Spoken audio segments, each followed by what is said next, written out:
सलाम, नमस्ते, सत श्री अकाल। मैं हूं रज़ा और आप देख रहे हैं रज़ाग्राफी। बहुत शॉर्ट में आपको दिखाने वाला हूं इस रिपोर्ट में कि भारत में आज बीजेपी ने, इस आरएसएस ने नफरत की इंतहा को पार करते हुए आम लोगों के बीच में कितना जहर बो दिया है। दोस्तों, कोरोना में कुछ बीजेपी सरकार ने नहीं किया। जिन अंधभक्तों ने, जो बड़े हिंदू बनते थे और हिंदू राष्ट्र की मांग करते थे, उन बेचारों को भी अपने परिजनों की लाश को समुद्र में फेंकना पड़ा। तब वो लाश कुछ दिन बाद पानी के झटकों से समुद्र के किनारे आकर पड़ गई। वो वक्त कोई नहीं भूलेगा। लेकिन भारत की जनता ऐसी है कि मतलब सब कुछ आंख के सामने होने के बावजूद, फॉर एग्जाम्पल, गरीबों का शहरों से पैदल पलायन करना, पीएम केयर फंड पे इन्होंने भीख मांगी, पूरी दुनिया ने भीख दी और फिर पीएम केयर फंड की कोई जानकारी न देना। पेट्रोल डीजल के दाम आपके सामने हैं, उसके बावजूद अंधभक्तों का खामोश रहना। इस बात की दलील है कि भारत में सिर्फ नफरत ही चल रही है और नफरत की इंतहा इस कदर हो चुकी है कि शायद अब भारत में हर इंसान बीमार है। जी हाँ, और जेन्युइनली बोलूं तो भारत बीमार है। जी हाँ दोस्तों, नफरत इतनी ज़्यादा बढ़ चुकी है कि अगर आप मुसलमान हैं तो आपसे हिंदू नफरत करेगा ही करेगा।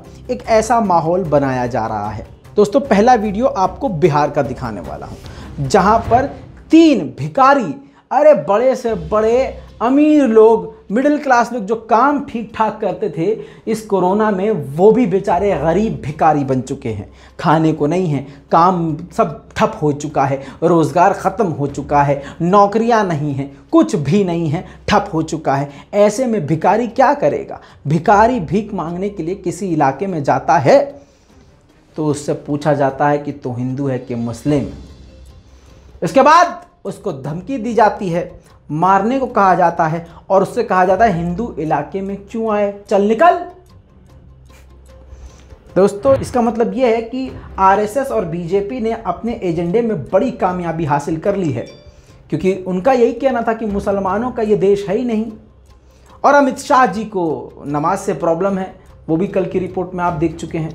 पहले देखिए बिहार की नफरत वाली वीडियो।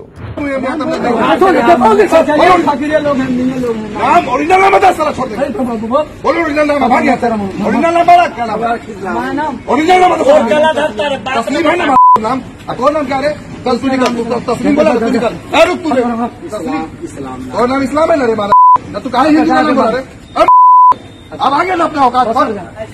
तस्लीम है, इस्लाम है, तो नाम कह रहे बुढ़ा, इसका नाम जुमराती मियां तोरा माँ की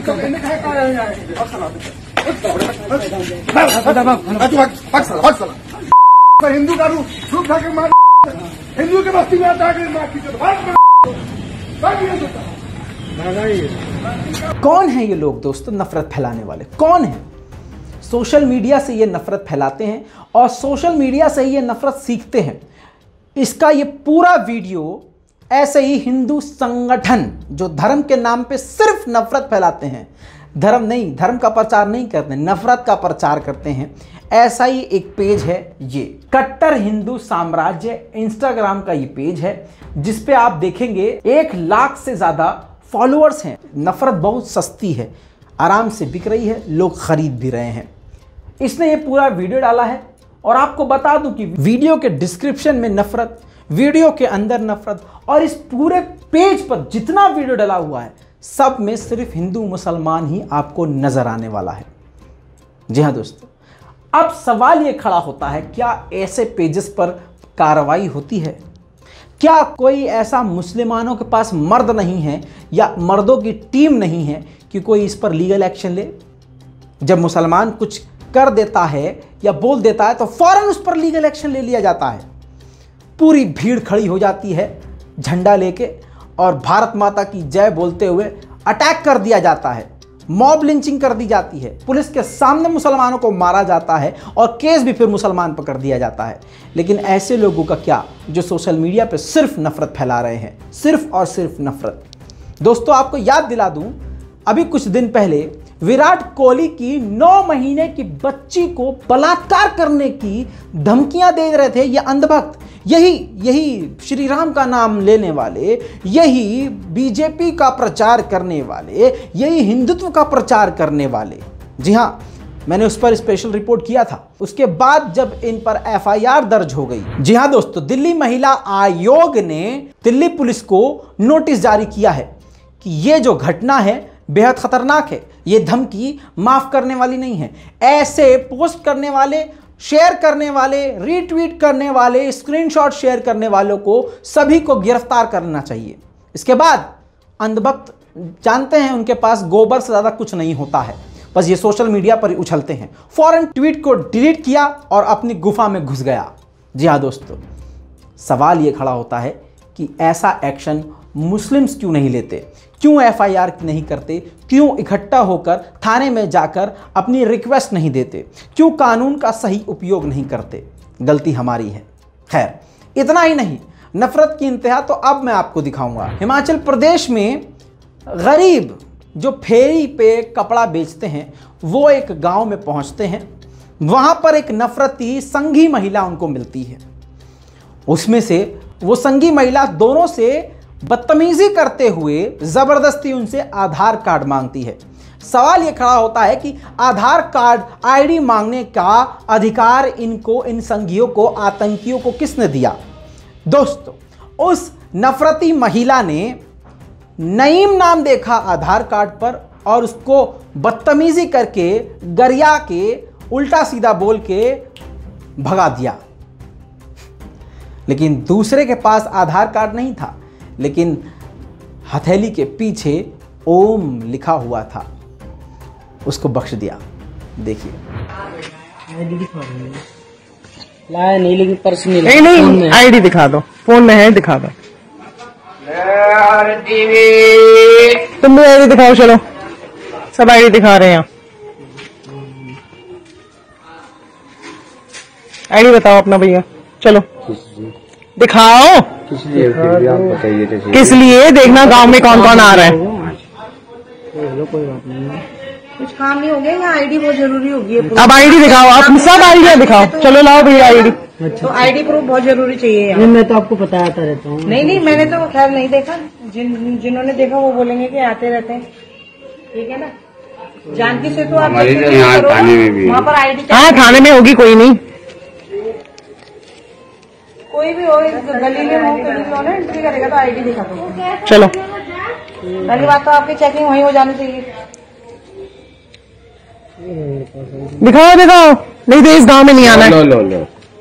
क्या नाम है आपका भैया? ये आप नहीं, चलिए अब इस गांव में दोबारा ना दिखियो। चलो, फोटो ले लेते। होगी, अब इस गांव में दोबारा नहीं दिखने। आपका नाम बताओ भैया। शिवम। अच्छा, हाथ कलाई दिखाओ। ठीक है, चल जा। जाऊं? तुम्हें कंबल दे दूं एक? नहीं, गाड़ी हाँको आगे। बिल्कुल नहीं आएगा। चलो, दुकान से सामान मैं मना कर रही हूँ। चलो, गाड़ी हाँको।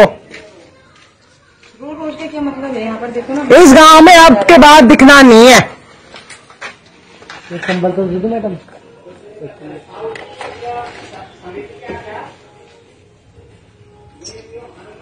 कश्मीर में आईडी दिखा के मार रहे हैं, हम आईडी देके खरीदेंगे नहीं। चलो,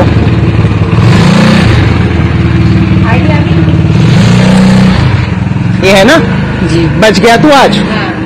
दोबारा आईडी लेके आइयो। सलमान समझा था क्या? जय श्री राम बोल पहले। इसमें बोलने वाली क्या बात बस है? बोल दे, बस बस। आपने सुना नफरती महिला ने क्या कहा कि कश्मीर में आईडी देख के मार रहे हो तो हम आधार कार्ड देख के सामान क्यों ना खरीदें। अच्छा, ये बेचने आए थे गरीब सामान, तुम्हें मारने नहीं आए थे। दोस्तों, ऐसे ही नफरत फैलाया जा रहा है, समझिए। इसी तरह से नफरत को प्रमोट किया जा रहा है क्योंकि बीजेपी के पास कुछ है नहीं। देश के लिए, देश के युवाओं के लिए रोजगार नहीं है, एजुकेशन सिस्टम नहीं है, देश के भविष्य के लिए कोई प्लान नहीं है। सिर्फ नफरत, नफरत, नफरत, नफरत। इसके अलावा कुछ नहीं है। और नफरत बीजेपी मीडिया के द्वारा यानी गोदी मीडिया की द्वारा आम लोगों के नसों में, जैसे डीएनए होता है, अर्नब गोस्वामी है, ऐसे सैकड़ों हैं जिन्होंने बीजेपी का प्रोपेगेंडा रन करके लोगों की नसों में खून की जगह नफरत भर दिया है, जिसका रिजल्ट अब आपके सामने है। दोस्तों, मेरे दिमाग में एक सवाल आता है और ये मैं अपने हिंदू भाइयों से सवाल करना चाहता हूं। ये जो ओम का जाप आपने कभी जिंदगी में किया है तो कभी ओम ओम नहीं बोला जाता, ओम के साथ शांति बोला जाता है। ओम शांति। और शांति का क्या मतलब है? पीस, प्रेम, शांति, यही मतलब है ना। तो ओम शांति का जाप करने वाले इतने अशांत और असभ्य और नफरत वाले कैसे हो सकते हैं? सवाल है। शिव भक्त, राम भक्त, हनुमान भक्त किसी गरीब को परेशान कैसे कर सकते हैं? सनातन धर्म और सनातन धर्म के मानने वाले किसी दूसरे जाति और दूसरे धर्म के लोगों को कैसे परेशान कर सकते हैं? सनातन धर्म तो दूसरों की मदद के लिए है। ओम शांति का जाप करने वाले कभी लड़ते झगड़ते नहीं हैं, शांति प्रिय लोग होते हैं। लेकिन दोस्तों, जो हिंदुत्व की असली मिसाल है उसको भाजपा के द्वारा पलट दी गई है। अब जब तक कोई हिंदू किसी मुसलमान का कत्ल न कर दे और मुसलमानों से नफरत न करे, वो हिंदू हिंदू नहीं कहलाएगा। आपकी सोच इस पर क्या है? मेहरबानी करके कमेंट कीजिएगा। देश को नफरत की बीमारी से दूर करने की थोड़ी सी हमारी मदद कीजिएगा। कोई धर्म बुरा नहीं है दोस्तों, ना हिंदुत्व बुरा है, ना इस्लाम बुरा है।